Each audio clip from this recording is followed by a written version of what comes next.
زما د ډیر ځپلي کام باچا خبره واوره زما د ډیر ځپلي کام باچا خبره واوره د خپل بېوسه وطن بیا تا ته اختیار درکوو واک د خپل کلي درکوو همې د ښار درکوو حقدار د بولو بیا په لاس کې اقتدار درکوو د یو بدلون په صداقت لوی افتخار درکوو درپسې ځو روان یو لقب د سالار درکوو رسۍ د عدل او انصاف تا ته د دار درکوو د حوصلې دوا اوس هم لکه بیمار درکوو د مینې حد دی درجه درته د پلار درکوو مننه باچا خبره واوره زما د ډیر ځپلي کام باچا خبره واوره په دې سپېڅلې مقدسه خاوره جنګ ولیدی د دې حالاتو په قفس کې ولس تنګ ولیدی د دې ښایسته وطن تقدیر داسې بدرنګ ولیدی د هر سړي لاس په دې خپلو وینو رنګ ولیدی د محبت نه د نفرت کت دومره دنګ ولیدی د هر سړي سره د خوب سوری تر څنګ ولیدی د قلمونو څوکو کړی دومره زنګ ولیدی زما د ډیر ځپلي کام باچا خبره واوره زما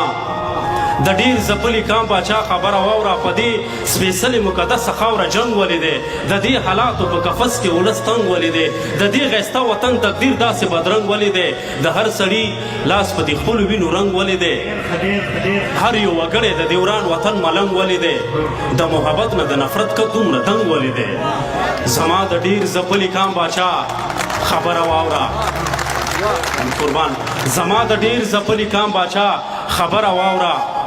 ستا په ځولۍ کې اچوو د امیدونو تخم درنه ضیا نشي زمونږ د ارمانونو تخم په هر یو ذهن دی راخور ستا د فکرونو تخم کرو په ځمکه د احساس د الفتونو تخم لرې کول غواړي له دې ځای د ورونو تخم زما د ډیر ځپلي کام باچا خبره واوره ستا په ځولۍ کې اچوو د امیدونو تخم لرې کول غواړي له دې ځای د ورونو تخم هر څوک راوړي دلته د خپلو مذهبونو تخم لاسو کې شین دولا د امن د سوالونو تخم په هر یو فکر دی راخور ستا د فکرونو تخم زما د ډیر ځپلي کام باچا خبره واوره زما د ډیر ځپلي کام باچا خبره واوره په تورو ورځو کې د جنګ پړ د اسمان د امن په ځمکه جوړې کړي کوترې ماشومان د امن ورباندې خپې کېږدي د پاسه دښمنان د امن قسم په خدای له تندې مرونه شته باران د امن یوړو له ځان سره هر چا کور ته ارمان د امن زما د ډیر ځپلي کام باچا خبره واوره په تورو ورځو کې د جنګ پړ د اسمان د امن په ځمکه جوړې کړي کوترې ماشومان د امن ورباندې خپې کېږدي د پاسه دښمنان د امن قسم په خدای یوړو له ځان سره هر چا ارمان د امن کېږدي نومونه په بچو اوس افغانان د امن ته ورته وکړه په غوږونو کې اذان د امن زما د ډیر ځپلي کام باچا خبره واوره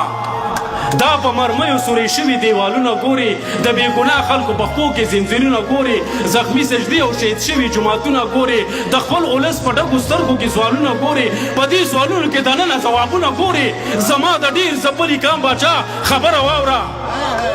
زما د ډیر ځپلي کام باچا خبره واوره د دې نظام تکمیل پکار دی بل نظام پکار دی د دې تیارو خلاف باچا جدي اقدام پکار دی د دې سپېڅلې خاورې قدر احترام پکار دی مبارزې ته خو د وسیله دوام پکار دی د ولس خوب نشته باچا د دوی آرام پکار دی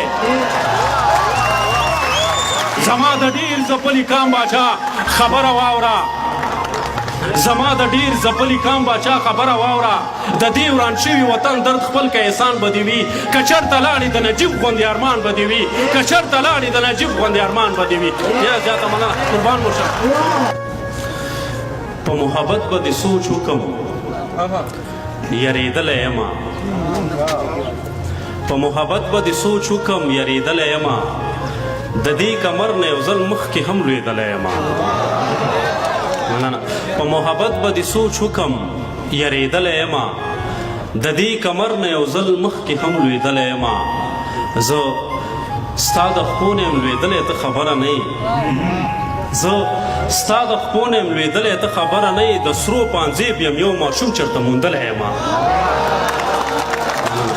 زه ستا د خپو نه یم لوېدلی ته خبره نه یې د سرو پانځیب یم یو ماشوم چېرته موندلی یمه او غږ مې څوک نه اوري مرۍ مې خپله کېنوله غږ مې څوک نه اوري مرۍ مې خپله کېنوله ژوندی تصویر یم په دیوال چا لګولی یمه غږ مې څوک نه اوري مرۍ مې خپله کېنوله ژوندی تصویر یم